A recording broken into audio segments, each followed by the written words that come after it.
I'm Alex James, broadcaster and presenter, and 10 years ago, I had a front row seat for one of the biggest musical success stories of all time. Simon kind of called me and he was like, just trust me, come meet the contestants. We've got a special group. A whole decade has now passed since 5 boys entered the X Factor audition rooms. Every generation sort of needs their own boy bands, and that was the right time for them to come up and sort of claim to be the definitive boy band of their moment. These boys would become One Direction, and One Direction would quickly become the biggest band in the world. It's the sheer volume of the crowd when the music stops and the lights lower before they come on is deafening, but in the best way. The creation of 1D sparked a reaction unlike anything that's come before, and during my time on air, I interviewed the group many, many times. So now, 10 years on from the summer in which One Direction were formed, I wanted to celebrate the story of their incredible success, and it's here for you to celebrate with me.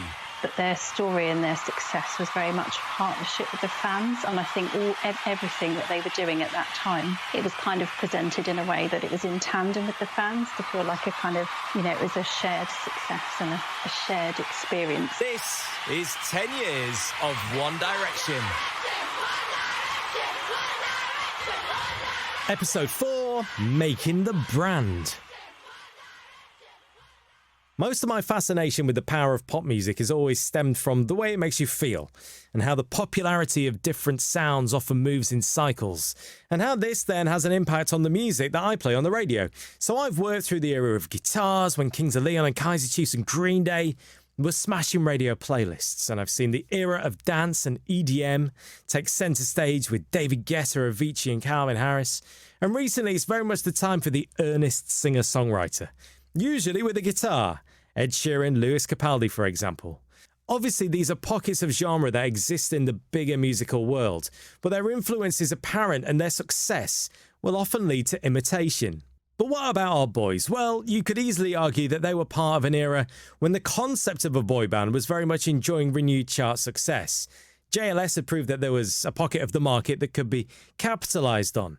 The Wanted followed this up, and then One Direction took it to the next level. And although trends have started to change more recently due to the shift towards music streaming, away from physical purchases, over the last 15 years, the pattern of pop in the music world has followed a very obvious blueprint. Okay, it goes like this. See if you can relate this to your favourite group, band or solo artist.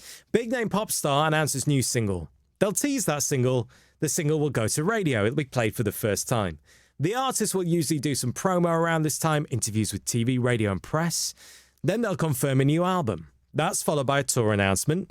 The date's probably the following year. The single gets released, tickets go on sale, album gets released, and then the tour follows. Tour ends. The artist usually takes a break at this point, no more than 2 years, and then the process begins again. It's become a bit more nuanced of late, but you can track this with a pattern of major pop artists, Taylor Swift, Katy Perry, Pink, Madonna, and so it goes on. One Direction did follow this pattern, but they followed it without taking a break. 5 years, 5 albums, 17 singles, 2 concert films, 4 headline tours. When you think about it like that, they properly did deserve a break when it came about. Music and touring were the foundations for the house on which One Direction were built. There was, and still is, a legion of fans ready to buy into the entire world of 1D. You heard our fan expert and music lecturer Jennifer Otter Bickerdike in the last episode. She's a firm believer that all those early investors who gambled on the group during their time on the X Factor were now ready to put their money where it mattered. And it was this that put 1D in a different league to their peers. Because the thing is that people were invested in them from the very beginning of the journey. And the journey that's very, very carefully orchestrated and edited and, with the story arc, etc., by the producers of the X Factor. So I think that early investment was a huge part of what led them to be, set the foundation in a great place for them to be the phenomena that they were. I mean, I've worked with enough celebrities to know how hard and difficult it is in the traditional system, if you would, to navigate fame and who's your friends, but to have it thrust upon you so suddenly is even more very, very challenging and problematic, I would say. Clara is a directioner in Spain. When I chat to her about 1D on Skype, you could see in the background she was still surrounded by pictures and posters of the boys. They literally adorned the walls. What's the pictures in the background? Is that One Direction stuff? Yeah, that is like, and I have like a huge poster here, like you can see over there. Oh yeah, cool. Yeah, that's my childhood room, so I still have all these things here. You've got all the merch. It's good. Yeah. And when I was chatting to directioner Eleanor about the boys and the kind of merchandise that she'd bought over the years, I wasn't expecting this. I recently got something that's pretty vintage. It's a One Direction toothbrush. Wow, you describe that for us, Eleanor. Tell us what it's like. Well, it's a pink one, electric one, and there's the 5 of them. I think it was in 2011, maybe. Basically a toothbrush, but I found it funny, and I was like, well, I've got a ton of sweatshirts, shirts, a cap, everything, so maybe I can have this too. Where did you get that from? Is that from eBay? Amazon. Okay, and how much was it? I think it was like $4 or $5, something like that. It's not that cheap. Like, it's cheap, but that's just because it was One Direction. About a year into their success, there were rumours that the boys were individually worth £50 million each. I asked Harry about this in an interview once, and he kind of dodged the subject. It was about this time that on the radio we launched a competition called Bring Me to 1D. It was part of a huge international campaign to bring winners from all over the world to New York for a trip that they would never forget. I'm sure you can imagine it was probably one of the most popular competitions I've ever been part of. We jumped on the back of it, took the radio show to New York. We followed our winner's journey, went to see the boys perform live at Madison Square Garden, and witnessed firsthand how 1D mania really was taking over the world. And they were taking over the world. They were literally everywhere in New York. Sides of buses, yellow cabs, posters, billboards. Have you ever seen those big plasma screens in Times Square? They were on those. James Robinson was my producer at the time. Actually, there is one thing I remember from New York. So they were playing Madison Square Gardens. They had Ed Sheeran supporting. And I remember Claire, who looked after them, came out with us. And she was like, I'm going to give you some earplugs because you'll need it. And I was like, don't think so, Claire. I won't be needing them. I've never used them at a gig before in my life. Within 15 seconds of the gig starting, them plugs were going right in my ears. I had never heard anything so loud and so high pitched before in my life. And I can't remember what the capacity of Madison Square Garden is, if it's like 15 or 20,000, but everyone was screaming at the top of their voice. And I was just completely taken aback by it. I think we all were. To the point where I was like, we should go to the bar.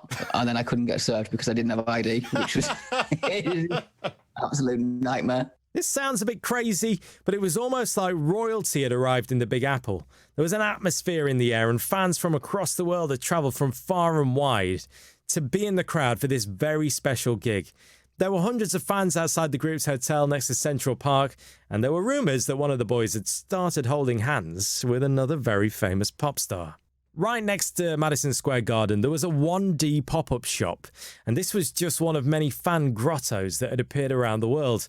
And queues of fans would snake around the corner as they waited patiently to get inside and exercise their right to buy merchandise. They did a pop-up shop next to Madison Square Gardens, yes. And they had like the most insane amount of merch you could believe. Like there were t-shirts, but in every colour with every different variation of the lads on, socks that you hung up for Santa, cardboard cutouts that were complete sellout. And yeah, it was just wild.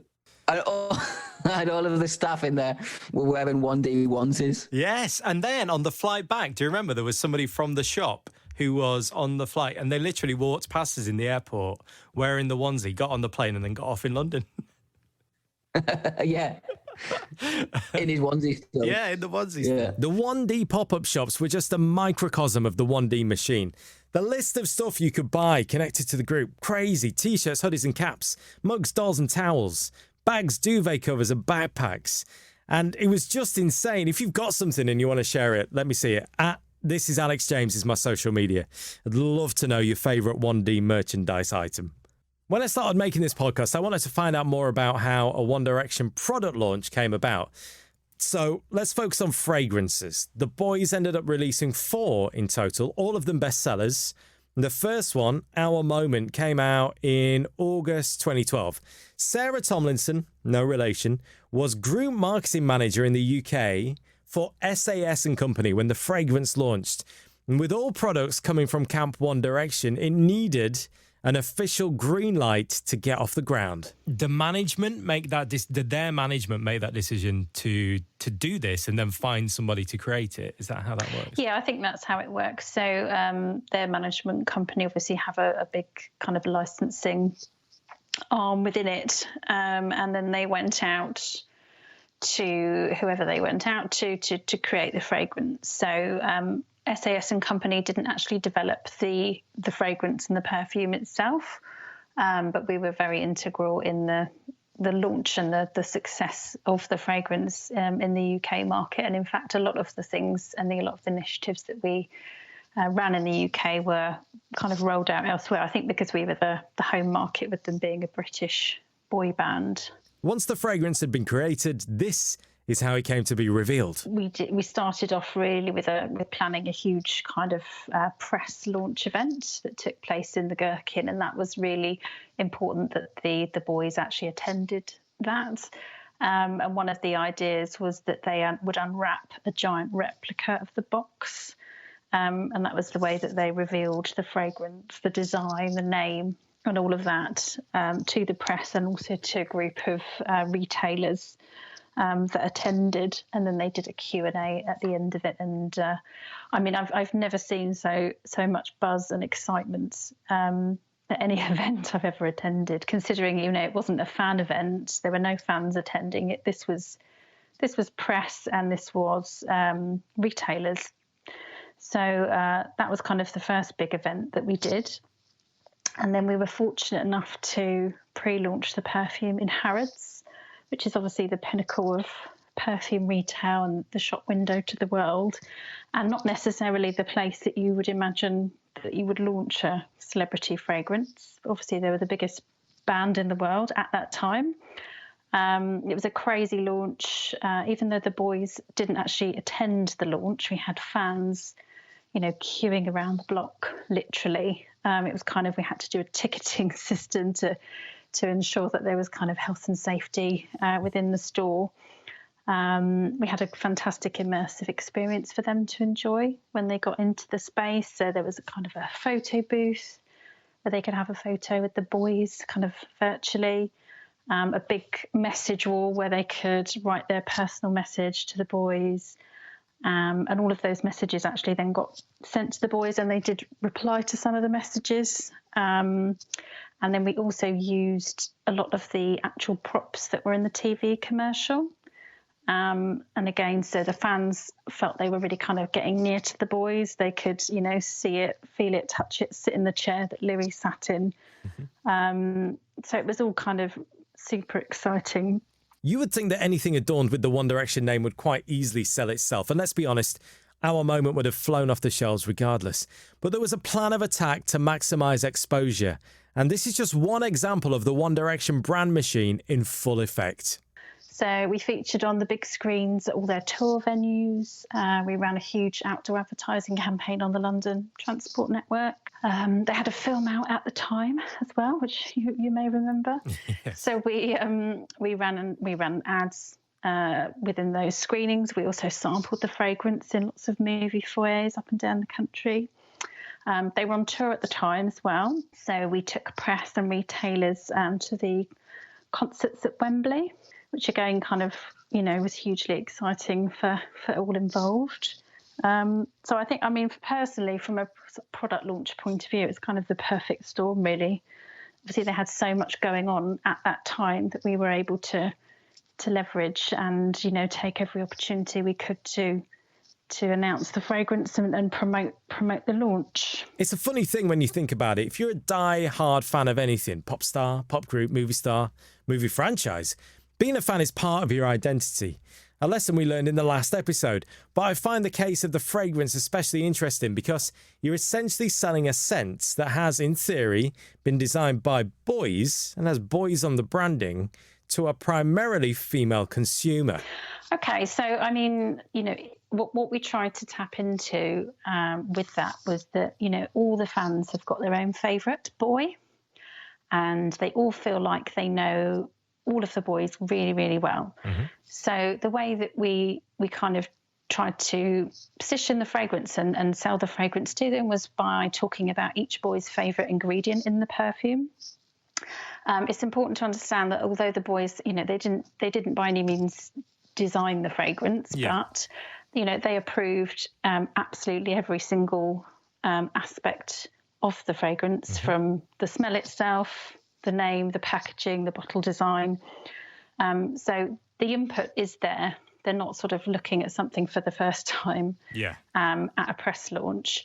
So the way we did that was very much talking about, Louis loves the red berries in the fragrance and Harry loves the frangipani, and then taking that through to the communication. So the TV ad, which was kind of, I watched it back today, I haven't seen it for such a long time. And I forgot actually the track that was used was a version of My Favourite Things from The Sound of Music, sung by Diana Vickers. And it's, each boy is kind of like playing with different ingredients. Louis had, I can't remember which one now, or was it Liam? No, Harry had the frangipani. So there was kind of just, and how it resonated with their personality. So we tried to tie in fragrance ingredients, and give each boy kind of ownership of one of those, really. And it was kind of then stamping the boy's personality onto the fragrance. Needless to say, our moment and all the fragrances that followed sold well. Very, very well. That first weekend in Harrods, we sold 5,000 bottles. Wow. Which is just crazy. I mean, I've worked in the fragrance industry for a very long time and had never seen anything like it before. And I'm sure I won't ever again. The UK was the number one market globally in terms of sales. We did £90 million retail sales. Wow. We won a whole clutch of awards as well, such as the Ultimate Launch, which was voted for by our industry peers from the Fragrance Foundation. So, it was kind of a big deal. Lots of time has now passed since Sarah worked on the launch of Our Moment. But funnily enough, there's now a new directioner on the scene in Sarah's house. Definitely. I mean, my 5-year-old has suddenly now got really into them, and we've got the 1D duvet and... Have you really? All of that. Yeah. Wow. Yeah. And I don't know if that's because she knows I did that, I did this and I had something to do with One Direction. But she's, listening to all the music. We've got some of the gear, so I think there's definitely a bit of a resurgence among sort of younger fans that maybe weren't there the first time. That's really interesting because I think there's a gap, isn't there? There's a gap in the boy band. Who's the boy band at the moment? No, there isn't one, is there, at the moment? Like from a 5-year-old perspective, is it the fact that you can just dance around to the songs and? Yeah, probably. I mean, she loves the songs and she wants to know kind of everything about the boys. She's even got a book, so she knows all their names. But it's kind of like we're reliving the 1D day. Proof, not that you need it, that there's a whole new generation of 1D fans in the making. Whether there's a reunion or not, there's a lot of money to be made in the merch machine. Just take a look at this year's Sunday Times Young Musicians Rich List, and you'll see all 5 boys in the top 10, with Harry leading the way at number 2 with 63 million. And that's over 4 years since they went their separate ways. On the next episode of 10 Years of One Direction, Making Memories, the group's legacy. The only thing she says is, he left, he's gone. How they'll be remembered and the special moments that will live on. They helped us love who we are, no matter what. If you get the chance to subscribe and leave a rating, that would be amazing. And if you want to share your One Direction memories from 10 years ago or from 10 minutes ago, I'm on social media @ThisIsAlexJames.